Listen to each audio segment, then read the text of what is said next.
Hello, Paimon. Hello, traveler.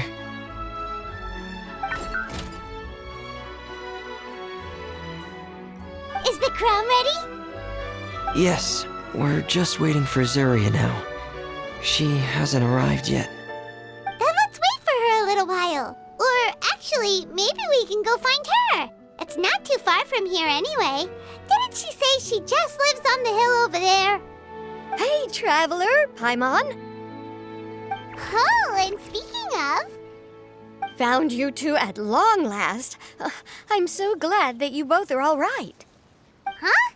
Why are you here, Miss Delaroche? And what could have happened to us? What could have happened? That water imp Thelxie, of course. After I gave you that commission the other day, I began to get worried and went asking about the boy that went missing. Oh, that? We've got it all figured out now. The boy you heard about was just Fremine. Even the missing fish was his fault. Don't worry, we'll help you get the fish back as soon as we're done with this job. Oh, sorry about that. I've been diving in the area recently. Huh? Fremine? Diving? No, that's not what happened at all. I've heard a completely different account. What I was told is that about a month ago, a child tied a bunch of heavy seashells onto his body and walked into this open stretch of water. He never came back. What could that be if not that water imp's work? Are you sure? 100% sure. I've confirmed the account with several veteran fishermen I know. The child was only 8 years old. His name was Lescaut. Lescaut d'Estray. Wait, Lescaut d'Estray? Yeah, that's the name. They say the family took on the name after moving to the city from a place called Stray. Anyway, his mother is a pretty famous art dealer, while his father passed away from an accident many years ago. Well, naturally, his mother was devastated by the incident and fell terribly ill. It's said that she left the court of Fontaine, and no one knows where she's gone. It can't be, right? Lescaut d'Estray? Zuria d'Estray? It must be some sort of a coincidence? I'm sorry, miss. We've got to go check on something right now. Oh, I see. Well, you go on ahead. I just came to make sure that you're both all right. I'll head back then. Please remember to take care.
Who are you?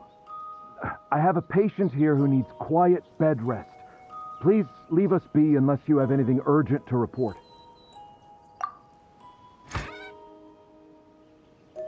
This is the residence of Zuria d'Estray, and I'm Jala Khan, her family doctor. What did you mean by your question just now? Who else could be my patient? Your patient should be Zuria's son, right? She told us herself that her son had contracted loneliness syndrome. No, you're right. Young Master Lescaut did have that illness once upon a time, but well, the young master's no longer with us. And now the Madame has come down with the same illness. Are you her friends, by any chance? Oh, So, when she had requested time to go out over the past few days, it was so she could spend them with you. So, if I'm understanding this right, the one who's suffering from uncontrollable delusions is the Madame herself? She believes her son is still alive? That is correct. When the young master disappeared, she was organizing an art exhibit that she had specifically prepared for him. But since she had to leave the house, she was unable to see her son one last time. That might have been the trigger for her regret. Or perhaps the family's fall into loneliness and grief was inevitable as soon as the old master passed away. First the son, and then the mother. But how could that be? She really looked like she had a handle on everything. Her smile was so lovely, and she even told us to stay optimistic. But you're saying she... Those actions are proof that she can no longer differentiate between fantasy and reality. Then all the other things that she told us about her son, were those fake too? No, those were all real. Although they were all things that happened before the young master left us for good. Madame's time has just never moved forward since his passing. I see.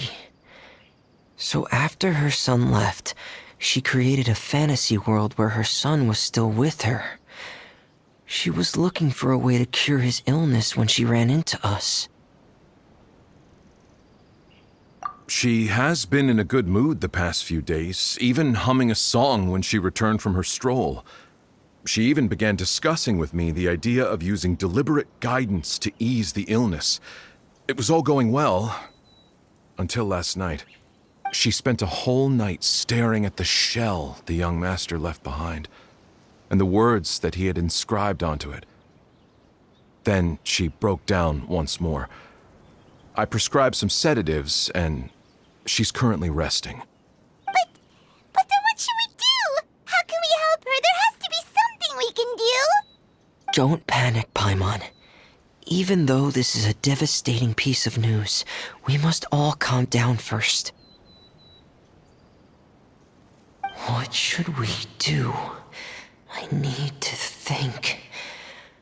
I need to remember the old house of the hearth and the children who lived in it.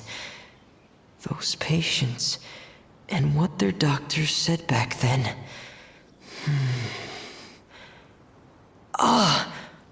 What if... Dr. Jalacan, have you seen a picture book? The Madame should have brought it back with her. Are you thinking about trying the guidance therapy she talked to me about before? It's worth a shot. I'll go get the book. Yes, this is it.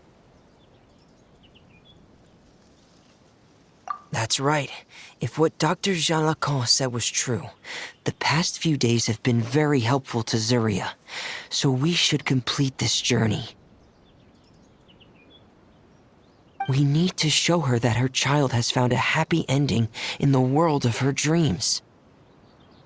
But wouldn't that just make it harder for her to accept reality? One must first face reality before accepting it. The Madame has been crushed by her feelings of grief and can no longer bring herself to face reality. Our first priority would be to get her out of this state. Right. Before today, I had thought she wanted to use Thelxie's fantastic adventures to save her son. But now, I think she might need it to save herself. And if we could complete it, we should be able to give her some feeling of inspiration and closure. Maybe those feelings would be enough to give her some courage to face reality again. There's no time to waste. Let's set off right away.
Everyone, please don't be so down and gloomy.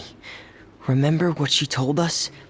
If we were to feel troubled, the patient would become anxious as well. You're right. Paimon needs to smile.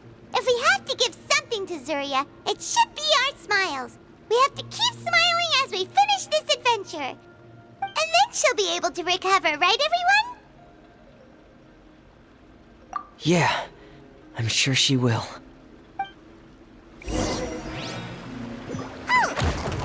Be careful, brave adventurers!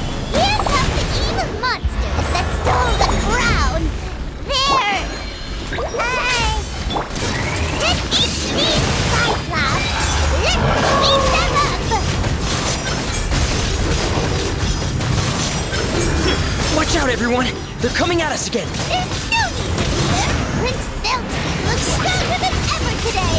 He must be going all out! Guilty! Oh, this is the final enemy, right? We'll reclaim the crown for you now, Your Highness! Commence the cleanup! Kamisato Aka, Suiyu! Through me, justice is served! You stand condemned! Guilty!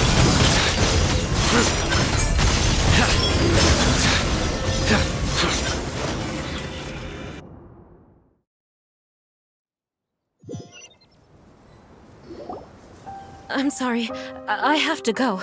I made a promise to my friends, and I'm already very late. But, Madame, you're still... Don't try to stop me.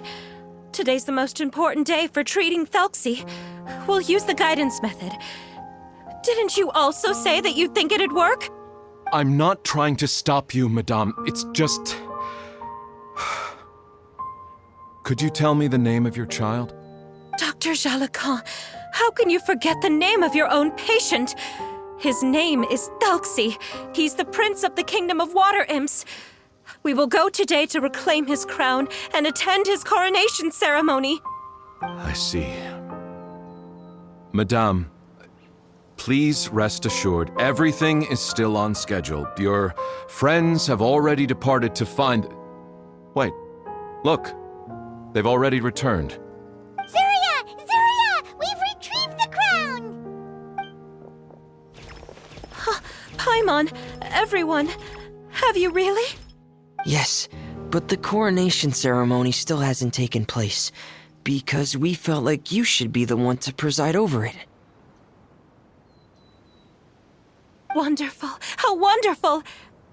Thelxie, my child, are you hearing this? Everything you lost will now come back to you, and soon, very soon, you will never be lonely again.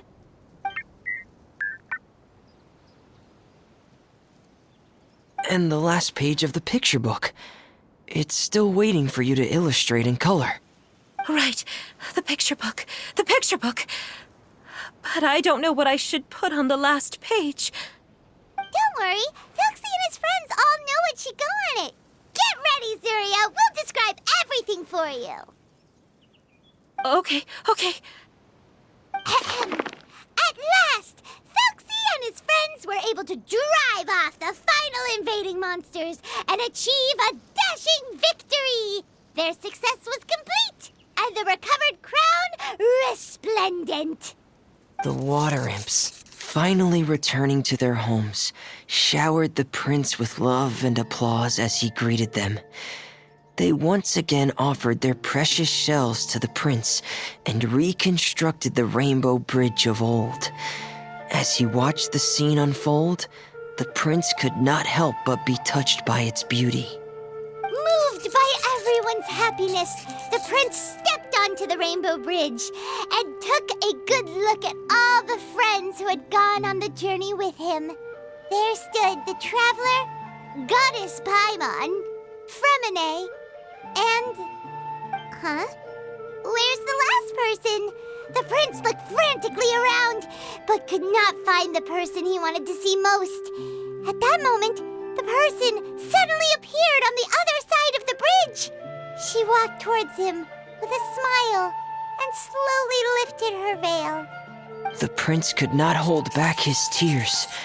He recognized then that the mysterious person that had been by his side the whole time was none other than his mother.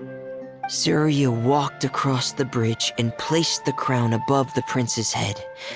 She smiled down upon him as she said, "My prince, my king, you shall never, ever need to feel lonely again." That's the end of the story, Zarya. Thank you. Thank you all. I am so sorry, my child. Maman should have spent more time with you. Did you hear the story? You'll never have to feel lonely again.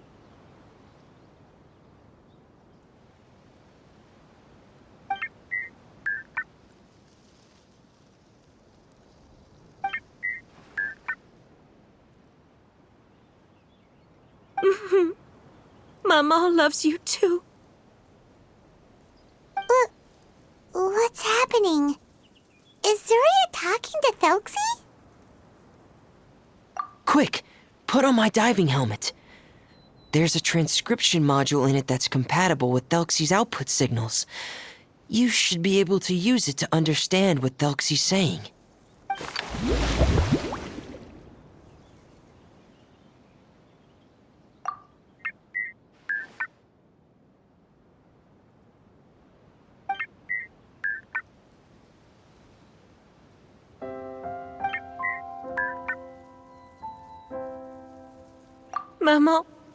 Mama loves you too.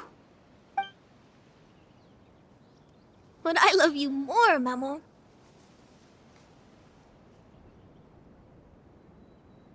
What? Did you see something? Maman, I'm getting a little sleepy. If it's time for bed, can you hum a lullaby to me again? Of course, my dearest child. As long as you want to hear it, Mama will always hum for you.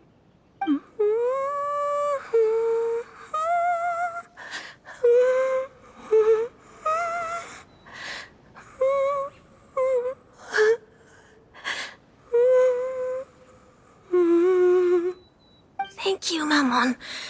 Your lullaby has always been my favorite. Now that I've heard it, I can return to my dream and to the kingdom of water imps in peace. My poor darling. Please don't forget. I will always love you. My love is greater than the entire distance between here and the kingdom of water imps. I won't forget, Maman. And so is my love for you. Greater than the entire distance between here and the kingdom of water imps. Good night, Maman.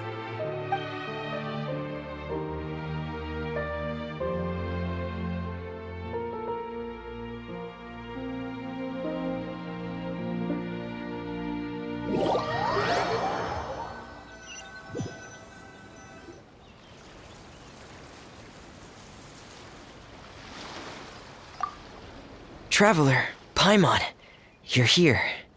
Fremine! Why did you call us in such a hurry? Did you hear something from Zarya? Oh, if it's not good news, Paimon doesn't want to hear it! Don't worry, it's definitely great news. The Madame came here for a visit just now with her doctor. Color has returned to her cheeks, and she sounded full of energy as well. She said she'd like to return to the court to continue hosting the art exhibit. But this time, she'll work with her doctor to exhibit some picture books related to the illness. Of course, Thelxie's fantastic adventures and the guidance therapy will be included in the exhibit as well. She'd like to use her experience to help others. That's wonderful! after all. Here, please take this picture book with you.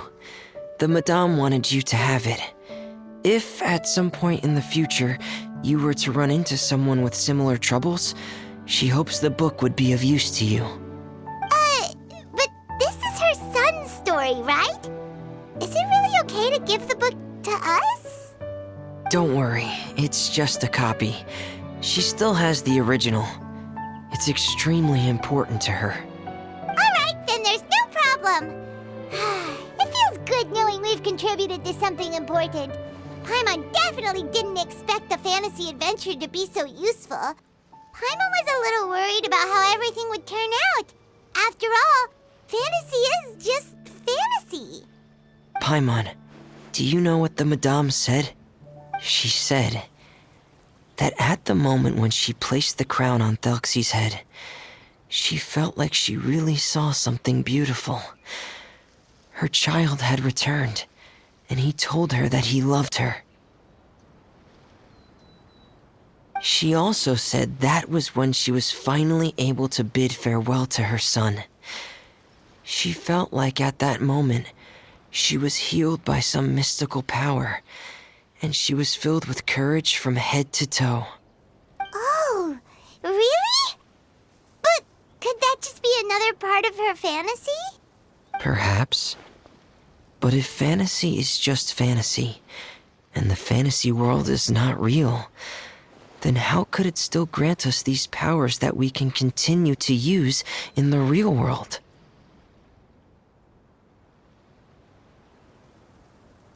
But what else could it be? A descent of the fairy tale world into the real world. At that time, the wondrous fairy tale temporarily became reality and influenced real things in our world. That has to be what happened. You saw it too, didn't you? But that can't be what happened, right? There's just no way. Wouldn't it be like a miracle if that really happened? Yes, I suppose that would be a miracle. I hope that everyone who's found themselves in a dark place would be able to see something beautiful and experience a miracle for themselves.